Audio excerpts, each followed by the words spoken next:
اور ان کے لیے اس جہنم میں شور و چیخ و پکار ہوگی، وَهُمْ فِيهَا لَا يَسْمَعُونَ، اتنا شور ہوگا کہ یہ ایک دوسرے کی آواز نہیں سن پائیں گے۔ دیکھیں قرآن مختلف موقع کے مختلف درجات کو بیان کرتا ہے، حالات کو۔ قرآن ہی سے پتہ چلتا ہے کہ جہنمی ایک دوسرے سے بات بھی کریں گے، اور ظاہر ہے جب بات کریں گے تو سنیں گے بھی۔ تو اس سے یہی مراد ہے کہ جہنم میں جب ان کو عذاب ہو رہا ہوگا تو وہ عذاب میں تو چیخ و پکار میں کسی کی بات سنائی نہیں دے گی، لیکن ایک نوعیت کا عذاب پھر یہ بھی ہوگا کہ ایک دوسرے کی بات اللہ ایک دوسرے کو سنوائے گا تاکہ ایک دوسرے کو رسوا کریں، ایک دوسرے کو تانے دیں۔ تو یہ مختلف موقعوں کے مختلف عذاب ہیں جن کا قرآن تذکرہ کرتا ہے۔ اللہ ہم سب کو اس آگ سے محفوظ رکھے۔ اور یہ جو اللہ نے کہا کہ ان سب وہاں چیخیں گے پکاریں گے، تو علماء نے لکھا ہے اس سے وہ ان کے پتھر کے بنے ہوئے بت مراد نہیں ہے، کیونکہ ظاہر ہے وہ تو بے جان ہے، وہ کیا پکاریں گے؟ وہ معبود جو زندہ ہوں گے، جن میں شعور ہوگا، کیونکہ دنیا میں ایسے بھی لوگ ہیں جنہوں نے اپنی عبادت خود کروائی ہے لوگوں سے، جیسے فرعون نے کہا تھا انا ربکم الاعلی۔ تو چیخ و پکار ان معبودوں کی ہوگی جنہوں نے لوگوں کو اپنی عبادت پہ مجبور کیا یا اپنی عبادت کی ترغیب دی۔ ان الذین سبقت لہم من الحسنی۔ اب سوال پیدا ہوتا ہے، اچھا جی عیسیٰ ابن مریم کی بھی تو عبادت ہوتی ہے، تو اللہ نے تو کہہ دیا کہ تم اور تمہارے جتنے جھوٹے معبود ہیں، جھوٹے خدا ہیں، سب کو جہنم میں ڈالوں گا۔ لیکن بہت سے بزرگان دین ہیں، وہ ساری زندگی توحید کی دعوت دیتے رہے، لیکن مرنے کے بعد ان کی قبروں کو لوگوں نے عبادت گاہ بنا لیا، تو وہ بھی تو جھوٹے معبود تھے۔ تو عیسیٰ ابن مریم کی بھی عبادت ہوئی، تو وہ بھی تو اللہ تو کہہ رہا ہے کہ سارے کے سارے جھوٹے معبود جہنم کا ایندھن بنیں گے۔ تو آگے اللہ نے فرمایا نا ان الذین سبقت لہم من الحسنی، ہاں وہ لوگ جن کے لیے ہماری طرف سے پہلے ہی ایک اچھا کلمہ لکھا جا چکا ہے، یعنی وہ پہلے ہی سے اچھے لوگ ہیں، ان کے لیے پہلے ہی جنت لکھی جا چکی ہے۔ اولئک عنہا مبعدون، یہ نیک لوگ اس سے دور ہوں گے، کیونکہ انہوں نے خود لوگوں کو اپنی عبادت پہ نہیں لگایا، لوگوں نے ان کے ساتھ زیادتی کی اور ان کو معبود بنا لیا۔ تو جو وہ لوگ جن کے بارے میں اچھی بات پہلے سبقت کر چکی ہے، اللہ فرماتے ہیں ان کو میں جہنم میں نہیں ڈالوں گا۔ لا يسمعون حسیسہا، وہ تو جہنم کی آہٹ بھی نہیں سنیں گے۔ علماء نے لکھا ہے اس سے مراد ہے جنت میں جانے کے بعد، کیونکہ حساب و کتاب میں جہنم کے پل سے ہر ایک کو گزارا جائے گا، اس میں تمام پیغمبر، تمام شہداء، کیونکہ وہ تو سورہ مریم میں اللہ نے بتا دیا وَإِن مِّنكُمْ إِلَّا وَارِدُهَا، تم میں سے ہر شخص جہنم کے پل پہ سے گزرے گا، جس کو پل صراط کہا جاتا ہے۔ لیکن اللہ تعالیٰ جنت میں داخل کرنے کے بعد ان کو جہنم سے دور کر دیں گے، اور جہنم کی آہٹ بھی ان کو سنائی نہیں دے گی۔ وَهُمْ فِي مَا اشْتَهَتْ أَنفُسُهُمْ خَالِدُونَ، اللہ فرماتے ہیں جو چاہے گا ان کا دل، ان نعمتوں میں یہ ہمیشہ ہمیشہ رہیں گے۔ لا يحزنهم الفزع الأكبر، اور بڑی گھبراہٹ بھی ان کو غم میں نہیں ڈالے گی۔ بڑی گھبراہٹ وہ ہوگی جو نفحہ اولا، یعنی جب سور پھونکا جائے گا نا، لوگ قبروں سے نکلیں گے، اس وقت بہت زیادہ خوف کا غلبہ ہوگا لوگوں پہ، اور سب اس خوف میں مبتلا ہوں گے، حساب و کتاب کا جو خوف ہوگا۔ تو اللہ فرماتے ہیں یہ بڑی گھبراہٹ اور بڑی جو ایک نفخہ اولا ہے، یہ بھی ان کو غمزدہ نہیں کرے گی۔ لیکن علماء نے لکھے اس سے بھی یہ مراد ہے کہ مستقل طور پہ غمزدہ کرنا، وقتی خوف تو ہر ایک کو ہوگا، قرآن سے یہ بات ثابت ہے، لیکن اللہ نیک لوگوں سے اس خوف کو جلدی دور کر لیں گے۔ اور جو میدان حشر کا جو خوف ہے، جو حقیقی خوف ہے، جو لمبا خوف ہوگا، وہ صرف نافرمانوں کو ہوگا۔ لیکن قرآن و سنت سے یہ بات ثابت ہے کہ ابتدائی مرحلے میں سارے خوف زدہ ہوں گے۔ وَتَتَلَقَّاهُمُ الْمَلَائِكَةُ، اور فرشتے ان سے ملاقاتیں کریں گے، ملاقاتوں کا مطلب مرحبا کہیں گے ان کو، هَذَا يَوْمُكُمْ، اور ان کو خوشی سے فرشتے مبارکباد دیتے ہوئے کہیں گے یہ ہے تمہارا وہ دن الذی کنتم توعدون، جس کا تم سے وعدہ کیا جاتا تھا۔ یوم نطوی السماء کطی السجل للکتب، اللہ فرماتے ہیں ہم آسمان کو، کیونکہ جب پہلا سور پھونکا جائے گا تو ہم آسمان کو ایسے لپیٹ دیں گے جیسے دستاویز کو لکھی ہوئی تحریر کے لیے لپیٹ دیا جاتا ہے۔ کما بدأنا اول خلق نعید، جس طرح ہم نے اول خلق کی ابتدا کی تھی ہم اسی طرح لوٹا دیں گے۔ یعنی انسان حیران ہو رہا ہے نا کہ یہ اللہ تعالیٰ اتنی بڑی بڑی باتیں کر رہا ہے، میں آسمانوں کو لپیٹ دوں گا، میں یوں کر دوں گا، میں کائنات تباہ کر دوں گا، تو یہ کیسے کرے گا؟ اللہ نے فرمایا جیسے پہلی دفعہ کیا تو دوبارہ بھی کر دوں گا میں، میرے لیے کیا مشکل ہے یہ کام۔ وعدن علینا، اور یہ ہم پر وعدہ ہے۔ یہ کیسے چیلنج کر رہا ہے اللہ تعالیٰ، دیکھیں، یعنی انسان کہہ رہا ہے نہیں کچھ ہوگا، یہ سب ایسی باتیں ہو رہی ہیں، اور اللہ کہہ رہا ہے وعدن علینا، میں کر کے دکھاؤں گا یہ۔ انا کننا فاعلین، پھر اللہ نے تاکید کی ہم یہ کام کر کے چھوڑیں گے، لہذا اللہ کو چیلنجز مت دو، اپنے عمل کو ٹھیک کرنے کی کوشش کرو۔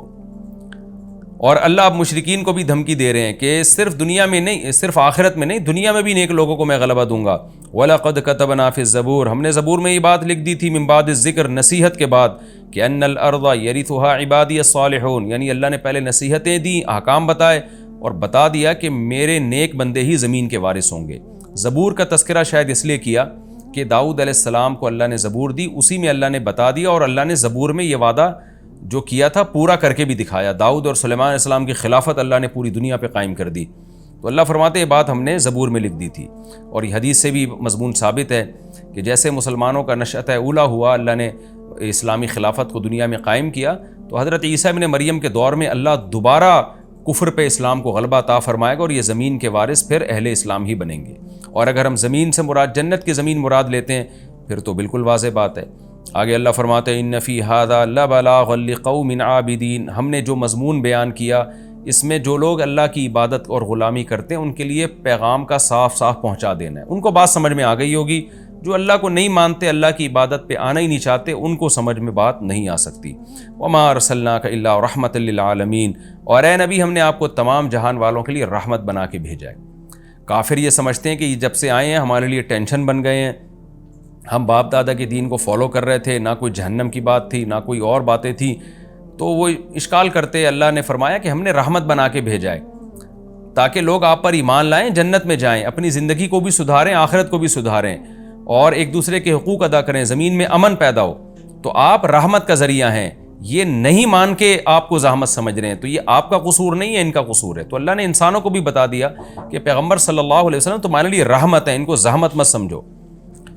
اب چونکہ اس صورت کا مضمون ہی توحید ہے، اس لیے خلاصے کے طور پر اللہ اس مضمون کو دہراتے ہیں۔ قل انما یوحی الیہ، اے نبی اب آپ خلاصے کے طور پر ان کو یہ بات بتا دیجئے، چونکہ میری جو اصل دعوت ہے وہ کیا ہے،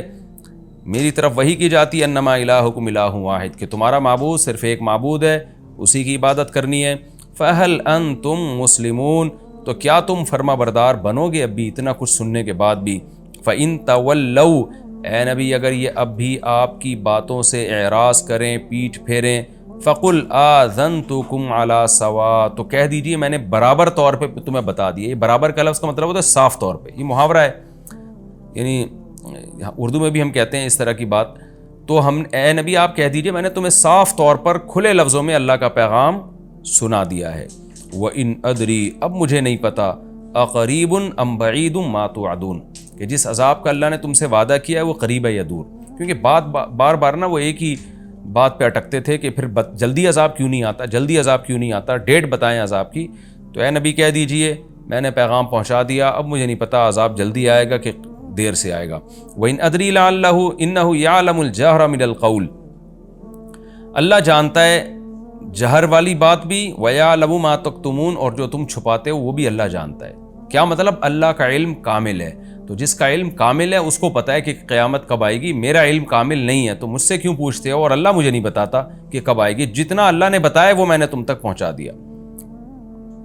وَإِنْ أَدْرِي لَعَلَّهُ فِتْنَةٌ لَكُمْ وَمَتَاعٌ إِلَىٰ حِينٍ، اور پھر آپ صلی اللہ علیہ وسلم نے یہ بتایا کہ مجھے تو یہ بھی علم نہیں ہے کہ اللہ عذاب ٹال کیوں رہا ہے،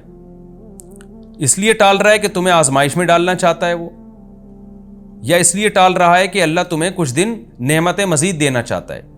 یعنی آزمائش تو یہ ہے کہ عذاب ٹلے گا تو تمہاری آزمائش ہوگی، تمہیں غور و فکر کا موقع ملے گا، کچھ لوگ ایمان لائیں گے، کچھ نہیں لے کر آئیں گے، عذاب فوراً آ گیا تو سارے ہی جہنم میں چلے جاؤ گے، تو یہ تم پر رحمت بھی ہو سکتی ہے اللہ کی طرف سے کہ مہلت دے رہا ہے، بہت سے ایمان لے آئیں گے، اور یہ بھی ہو سکتا ہے کہ اللہ تمہیں آخرت میں پکڑے گا اور دنیا میں کچھ نعمتیں دینا چاہ رہا ہے۔ یعنی فتنۃ لکم کا مطلب یہ ہوا کہ ہو سکتا ہے آزمائش ہو، کچھ کامیاب ہو جائیں کچھ ناکام ہو جائیں، اور متاع الی حین کا مطلب یہ ہو سکتا ہے کہ اللہ تمہیں فائدہ پہنچانا چاہ رہا ہے کیونکہ آخرت میں تمہارے لیے عذاب ہے۔ تو ان دونوں میں کون سا پہلو اللہ کے سامنے ہے؟ نبی فرما رہے ہیں کہ مجھے معلوم نہیں ہے، تو جسے یہ معلوم نہیں کہ عذاب ٹالنے کی ریزن کیا ہے، وہ عذاب کا ٹائم کیسے بتا سکتا ہے؟ پھر آگے اللہ تعالیٰ آخر میں اپنے نبی صلی اللہ علیہ وسلم کے کلام کو نقل کرتے ہیں کہ آپ نے پوری صورت ان مشرکین کو سنائی، پورا توحید کے مضمون سنایا، تو آپ صلی اللہ علیہ وسلم اللہ سے دعا مانگتے تھے کہ اللہ دلائل کی دنیا میں حجت تمام ہو گئی ہے، تو عملی دنیا میں حجت تمام کر دے، تو اسلام کو غلبہ دے دے، ان کو بتا دے کہ یہ لوگ حق پر نہیں ہیں۔ تو اللہ نے نبی کے اس کلام کو ذکر کیا، قال رب احکم بالحق، نبی کہتے ہیں کہ اے اللہ تو حق کے ساتھ فیصلہ کر دے، یعنی پریکٹیکلی عملاً فیصلہ کر دے۔ اور نبی یہ دعائیں بھی مانگتے ہیں، وَرَبُّنَا الرحمن، ہمارا رب رحمان ہے، رحم کرنے والا ہے، المستعان، اسی سے مدد طلب کی جاتی ہے، علی ما تصفون، ان باتوں پر جو تم لوگ کرتے ہو، یعنی تم جو اعتراضات کر کے مجھے تکلیف پہنچا رہے ہو تو میں مدد اللہ ہی سے طلب کرتا ہوں۔ تو یہ تسلی کے دو جملے ہیں جو اللہ کی طرف سے، کہ باقی اللہ نے عملی فیصلہ کیا، پھر بدر میں کیا، احد میں کیا، اور پھر خندق میں کیا، فتح مکہ میں کیا، لیکن نبی صلی اللہ علیہ وسلم شروع سے ہی یہ دعائیں مانگتے آ رہے تھے۔ اس میں ہمیں بھی ترغیب ہے کہ جب ہم دعوت کا کام کریں تو اللہ سے یہ دعائیں مانگا کریں کہ اللہ تو حق کا فیصلہ کر اور تجھی سے ہم مدد طلب کریں گے۔ اور یہ بات آپ مشرکین کو بتا بھی دیں کہ ہم اللہ ہی سے دعا مانگتے ہیں، اور ہم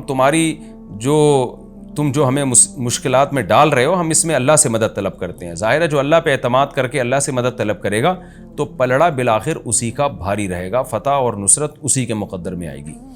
یہ بھی ہمارا رکوع الحمدللہ کمپلیٹ ہو گیا۔ اس رکوع میں بھی اللہ نے بہت اہم مضامین کو بیان کیا۔ ایک تو یہ کہ نیک اعمال پہ ایمان کے ساتھ نیک اعمال قابل قبول ہیں، بستیوں کو اللہ ہلاک کر دیتے ہیں، دوبارہ زندہ نہیں کرتے اللہ ان بستیوں کو، اور نام و نشان مٹ جاتا ہے ان بستیوں کا۔ اور قیامت کی ہولناکیوں کا اللہ نے تذکرہ کیا کہ پہلی علامت یاجوج ماجوج کا ظاہر ہونا ہوگا، وہ خود سائنس کے لیے ایک چیلنج ہوگی، بہت بڑا چیلنج ہوگی۔ اور پھر آہستہ آہستہ قیامت کی علامتیں آئیں گی تو اہل کفر کی آنکھیں حیرت سے پھٹی کی پھٹی رہ جائیں گی، اور وہ کہیں گے ہمیں تو اس کی توقع ہی نہیں تھی۔ پھر اللہ ان مشرکین اور ان کے معبودوں کو اٹھا کے ان کے ساتھ جہنم کا ایندھن بنائے گا، اور ان معبودوں کو بچا لے گا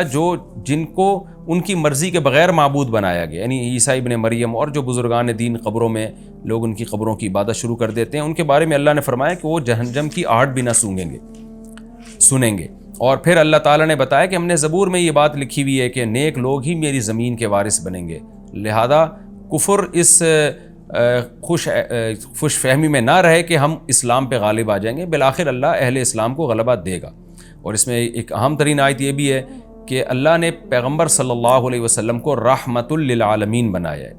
کاش یہ بات آج کافر کی سمجھ میں آ جائے کہ اسلام آپ کے لیے رحمت ہے، عذاب نہیں ہے۔ لوگ اکثر یوٹیوب پہ میں نے دیکھا کمنٹس کر رہے ہوتے ہیں غیر مسلم کہ ہم اسلام سے بچے ہوئے ہیں، عیش کی زندگی میں ہیں۔ بھائی آپ اسلام میں آؤ گے تو آپ کو خوشیوں والی زندگی ملے گی، کیونکہ اللہ نے محمد صلی اللہ علیہ وسلم کو جہان والوں کے لیے عذاب نہیں بنایا بلکہ جہان والوں کے لیے